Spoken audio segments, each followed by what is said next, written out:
We are working on guided reading, page 357, and it's pronoun contractions and homophones. Okay, 357. So we're still working with contractions, and we have to say, as a teacher, this is probably my most favorite page of all homework ever, because it addresses some very common mistakes that people make all the time when using contractions and their homophones. Do you remember what homophones are? Let's look, let's read. We're going to read in the box. Okay, so let's go ahead. Some pronoun contractions have homophones. Homophones are words that sound the same but are spelled differently and have different meanings. So we want to make sure that we are using these contractions correctly, that we're spelling things correctly, and we're using contractions when we need to. And if we don't need to, then we're spelling it the other way. Let's see if I can show you. So the first one listed, the contraction is its, it apostrophe s. But there is sometimes when we write the word its, which sounds the same, right? It's the same word, but it does not require an apostrophe. Did you know that? Yeah, there is occasionally we will write its without an apostrophe, and that its means belongs to or of it. That part gets a little confusing, I'm not going to lie, for me as well. So if you're confused on the its part, don't worry, we'll get it. But it's these next ones that I think are so important. And guess what? If you guys get this part, you'll be ahead of the game, because I see adults who use these incorrectly all the time. So that's why we are learning this today. We're going to get it. We're going to use it right forever and ever, so that all teachers around the world will be amazed and grateful. Okay, the next one is there. You've got the contraction there, T-H-E-Y apostrophe R-E, and remember that that stands for they are. They are. They are going on vacation. They're going on vacation, right? The homophone for that is there, right? It sounds exactly the same, but it's spelled differently. So if you look in the next column under homophones, it's that second line says there, and that is a place. It's in or at that place. So you could say, oh, the pencil is over there, right? It's in a place that is not right by you, but somewhere else, right? Over there, under there. So we have to remember when we're using contractions for there, that is, we only use the contraction, T-H-E-Y apostrophe R-E, if we're using the two words, if we could use instead, they are, right? Now the next one.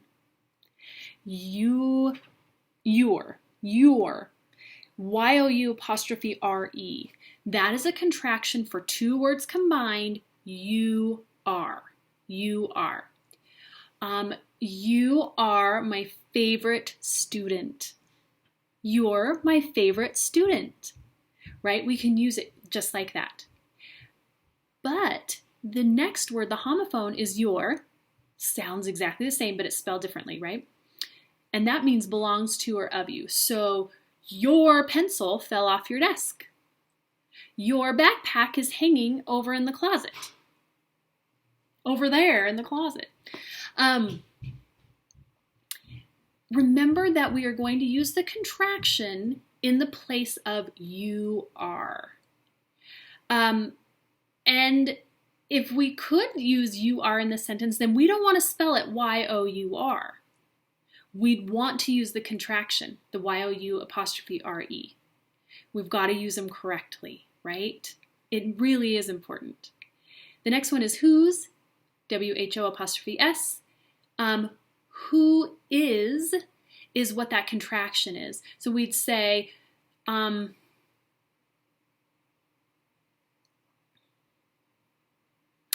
who is going to the movie theater right now? No one.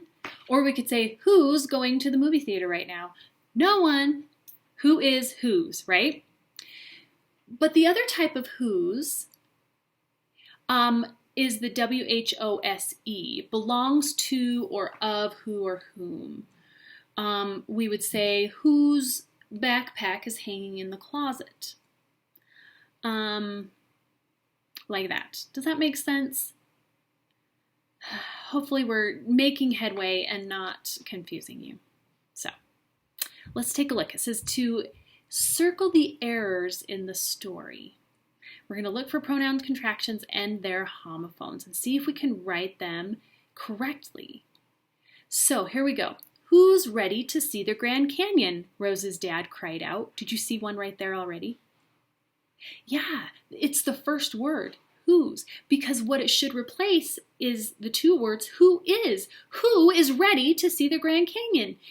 Or we could use WHO''S because that's the proper contraction. So I'm going to take my trusty marking utensil. I'm going to circle it because that should actually be, where is it on my paper?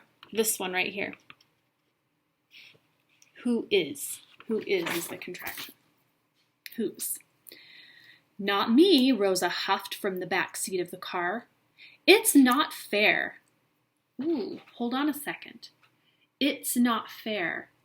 The it's in this one could be replaced with it is. It is not fair, she thought, or it's not fair. So that one should also be a contraction with the apostrophe. It is, it's. So I'm going to circle that part. It's not fair, she thought, that they're making me come on this trip. Ooh, pause. Look back at the word they're making me, right there.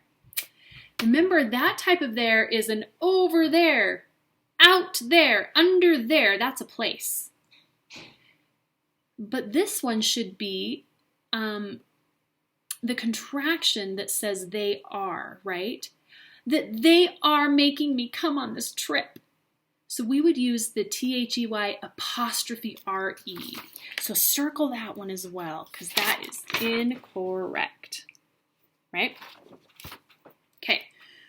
I don't have an answer key handy, so I am not positive how many of these there are. Like usually when you find your errors on the spelling page, it'll tell you how many, and I don't know. So do your very best. I'll probably go through these. That's what I'll do. I'll go through these and circle all the ones I can find, and I will let you know in tomorrow's video how many you should have found. Sound like a deal? Okay, good luck. You got this.